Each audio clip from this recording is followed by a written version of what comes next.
Magandang araw mga bata. Ang ating kwento ay tungkol sa magkapatid na si Juanito at si Juanita. Kilalanin natin sila. Yan, diretso wala. Sige. Asan na kaya si Juanito, si Juanita? Tagal na nilang lumabas. Juanito, Juanita. Sobra. Ay, naman Nakatingin na. Juanito, nakatalikod ka kay Juanita. Sa mga bata. Okay.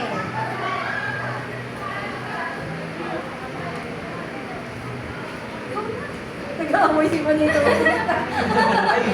Kala ko ba pakilala mo? Di ba kayo magpapakilala sa sarili niyo? Ulit, ma'am. Sige. Hello mga bata! Ang ating kwento ay tungkol kay Juanito at kay Juanita. Kilalanin natin sila. Hello mga bata. Magandang hapon. Ako nga pala si Juanito.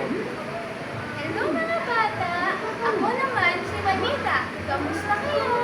Excited ang dalawa dahil magbabakasyon sila sa bahay ng kanilang lola. Pero, may bilin ang kanilang mama. Si mama, anak na lagi. Juanito, Juanita. Papabait kayo doon sa bahay ni Lola, ha? Bawal ang sinurito at sinurita. Tutulong kayo sa gawaing bahay. Maliwanag. Opo, mama. Kaya, pwede na magtago mo yung papahinga mo na saglit. Pero lalabas lang kayo, ha?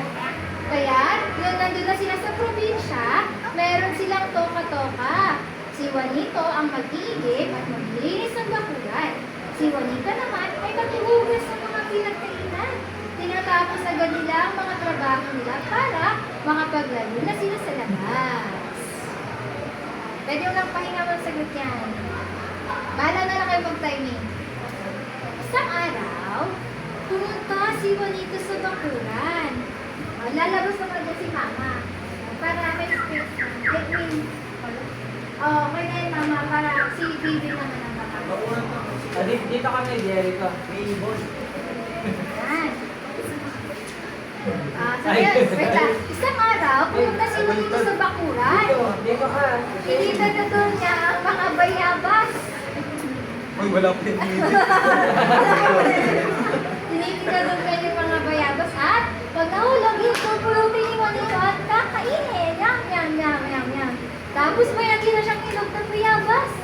Yan, naglalakad-lakad na dyan ang bibi. Puro kalitong konti niya. Ay, naku.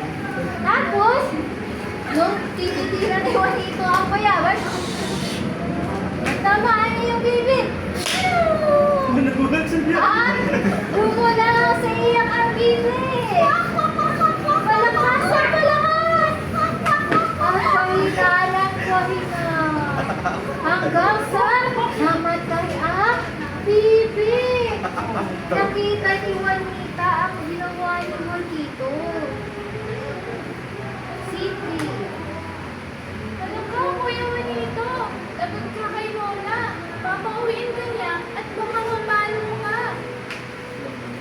Tingin-tingin sa mga bata minsan, pagka. Huwag mo ako sundong, Manita. Lahat ng gusto mo, gagawin ko. Huwag mo lang isundong, please. Talaga, Kuya? Ikaw bahala. Kinuha ni Juanito ang itik at lumingon-lingon siya sa paligid. Gumawa siya ng kupal at doon na binahon ang kanyang kasalanan. Ay, baka mami. Toy. Ano yan? Kinabukasan, pagkatapos ng almusal, nag-usap ang magkapatid. Kuya, maglalaro muna ako sa labas, ha?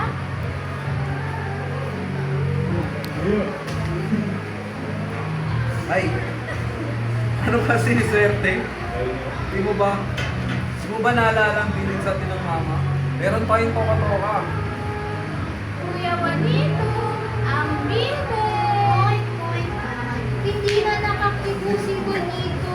Alam niya ang ibig sabihin ni Juanita, kaya siya ang nagugas ng pinggan at nalinis ang buong bahay, pati sa mga sumunod na araw at susunod pang araw. si Juanito. At sa tuwing aangal siya, ang sasabihin ni Juanita, Kuya Juanito, ang bilang! Isang kaawa-awa ko rito para na siyang katulong sa bahay ng kanyang lola. Hindi na nga na-enjoy ang kanyang bakasyon dahil sa tuwing sasabihin ni si Juanita, ang sasabihin nito, ano ay mga bata? Ang sasabihin ay, Kuya Juanito, ang bilang! Isang linggo na lang at malapit ang matapos ang kanilang bakasyon. Kaya't nagkaroon ng desisyon si Juanito. Habang si Lola muna unang lalabas. Habang nagtatanggol si Lola, lumapit si Juanito. Lola!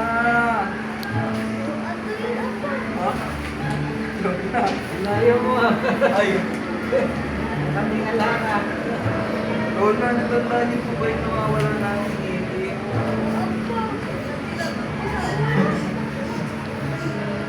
Si Lola, ano po pala yun?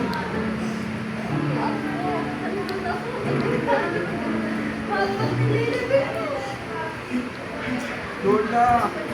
Yang hiya po ako. Mababatawa niyo po. Sakit na naman po.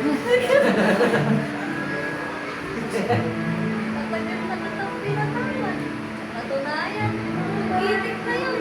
Inuulam natin yung isang gabi. Naging kaldereta. Lola! Ano kami? Kasi po Lola, pinagod po ang aking kasalanan. Pagod na pagod po ako. Hindi ko na-enjoy ang aking bakasyon. Yun pala, isang salita ko lang, napapatawad na ako.